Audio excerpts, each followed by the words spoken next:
Para muchos el fútbol de antes es mejor que el de ahora, una pregunta y un debate sin respuesta. Sin embargo, algo seguro para todos es que las Copas del Mundo dejan historias y anécdotas inolvidables. Una de ellas pasa por un equipo que en su once ideal alineó a 5 dieces, 5 volantes ofensivos para ganar una Copa del Mundo.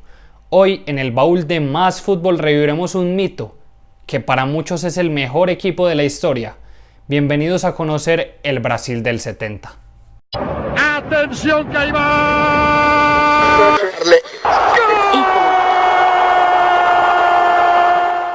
Tal y como hicimos con Manchester de 1999 y la Lazio de 99-2000, hoy hablaremos de cómo formaba y cómo jugaba el Scratch de 1970. En el FIFA existe una formación muy peculiar, el 4-2-4. Casi nunca usada porque parece no dar frutos, pues vaya que le dio frutos a este Brasil de 1970 porque así formaba. Con Félix en la portería, un portero que para muchos era una broma que Mario Zagallo le había hecho a los contrarios para volver un poco más reñidos los partidos. No es broma, pues sus constantes fallos hicieron que partidos que Brasil podía ganar perfectamente 3 o 4-0 terminaran 4-3 o 3-2. En la derecha, el icónico capitán Carlos Alberto, que a pase de Pelé anotó uno de los grandes goles en la historia de los mundiales, un zapatazo de derecha para vencer al guardameta de la Xurra. En el centro de la defensa, Brito y Piazza. Especialmente la historia de Piazza es curiosa, porque venía de triunfar con Cruzeiro, y además era un mediocampista, no un central izquierdo como alineó en el mundial. Sin embargo, el hecho de tener 5 volantes ofensivos en la formación lo relegó a la defensa, donde lo hizo realmente bien. En la izquierda, Everaldo, un lateral izquierdo que para muchos brasileros es uno de los mejores que ha ocupado este puesto en toda la historia del Scratch en los mundiales, que lastimosamente 4 años después de levantar el trofeo sufriría un accidente junto con su esposa y su hija en el que perdería la vida. En el mediocampo, solamente 2 jugadores, cuya anécdota curiosa es que ninguno de los dos era un volante de recuperación.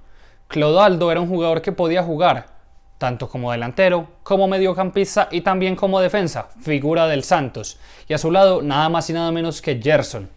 No tiene nada que ver con el Gerson de ahora de Flamengo. Este Gerson era apodado por la zurda de oro.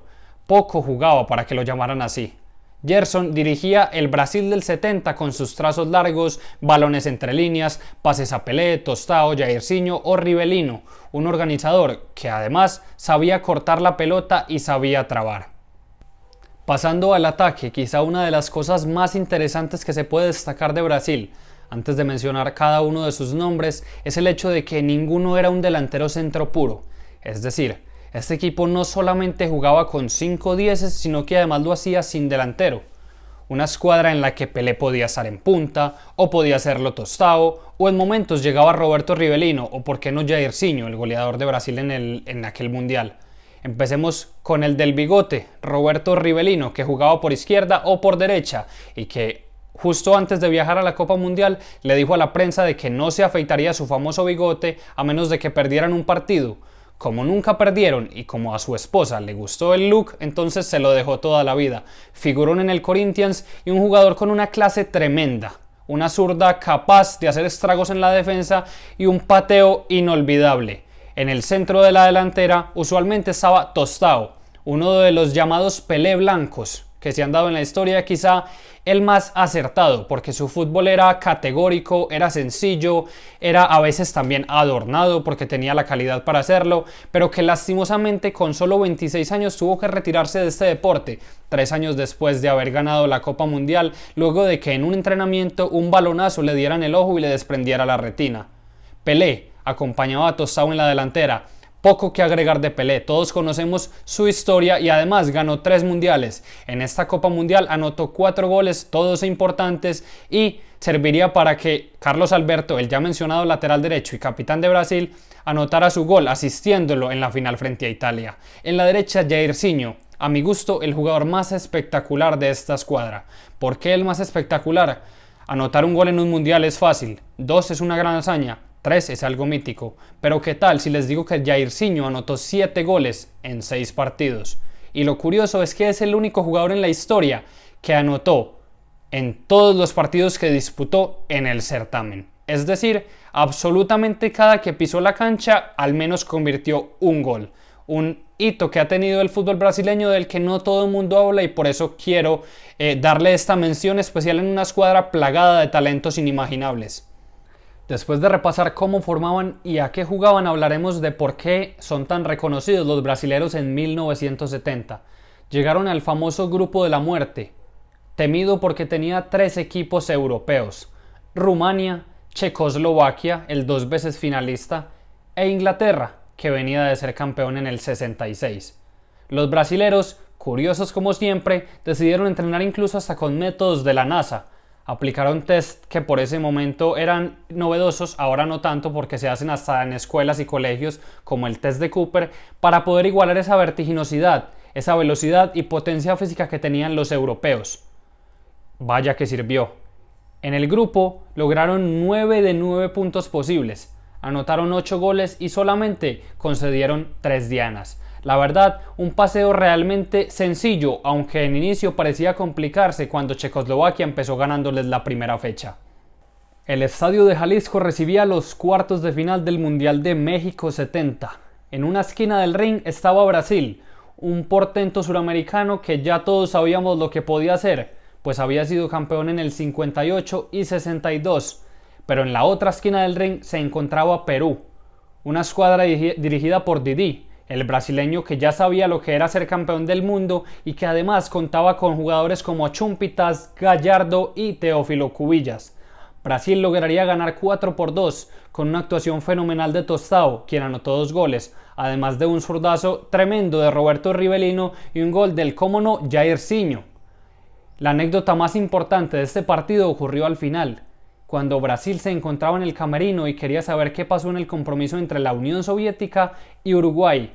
Cuando prendieron la radio y se dieron cuenta de que Uruguay había avanzado a las semifinales, todo el mundo recordó el 16 de julio de 1950. Si sabes de fútbol, entendés que esa fecha no representa nada bueno para Brasil. El mítico maracanazo estaba en las cabezas de jugadores como Rivelino, Pelé, Tostão, Clodoaldo. Sí, el miedo se apoderó de los brasileños que enfrentarían a Uruguay en las semifinales. El 17 de junio de 1970, las Palomas anunciaban el inicio de la primera semifinal de la Copa del Mundo. El estadio de Guadalajara recibía a Uruguay y a Brasil. El cruce de dos ya conocidos viejos enemigos ponía a Brasil contra las cuerdas. Los fantasmas del maracanazo y el primer gol de Uruguay hacían que el orgullo de la siempre ganadora Brasil se viera herido. Sin embargo, la genialidad de Jairzinho, de Pelé, de Tostão y, como no, de Roberto Rivelino, que también anotaría con un zurdazo, sirvió para que los cariocas remontaran y se impusieran 3-1. En dicho partido está una de las acciones más peculiares en los mundiales, el llamado mejor gol que no fue gol. Pelé, sin tocar la pelota, eludió al arquero. Lastimosamente, a la hora de rematar, su balón pasó cerca al palo, pero no logró entrar a la final frente a la siempre poderosa Italia.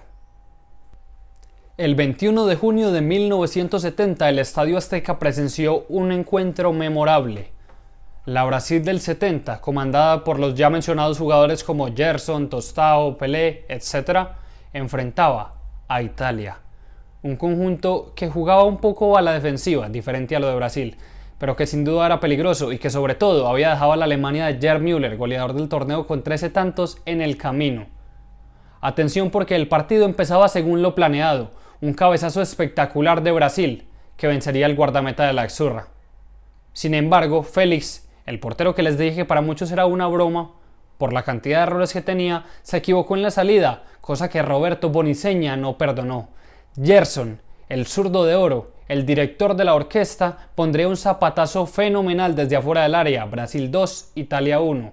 Jairzinho, el de siempre, anotaría tras la llegada de un centro, un gol un tanto sucio, pues termina dándole y no dándole para que el balón entre, además de la complicidad del arquero. Y por último, la cereza del pastel, a mi gusto, el mejor gol de toda la Copa Mundial y por lejos un top 10 o top 5 en la historia de los mundiales. Clodoaldo regatea a 4 jugadores de Brasil. El balón llega a Pelé, que levanta la cabeza y solamente tiene que tocarla hacia un lado. En la banda derecha, en la cámara, parece no llegar nadie, parece un pase malo de Pelé. Sin embargo, como un cohete aparece Carlos Alberto, un lateral con vocación de delantero, quien con un zapatazo la invoca al palo derecho del arquero en la parte baja. Brasil, después de 12 años, había ganado 3 títulos mundiales, en el 58, en el 62 y en el 70.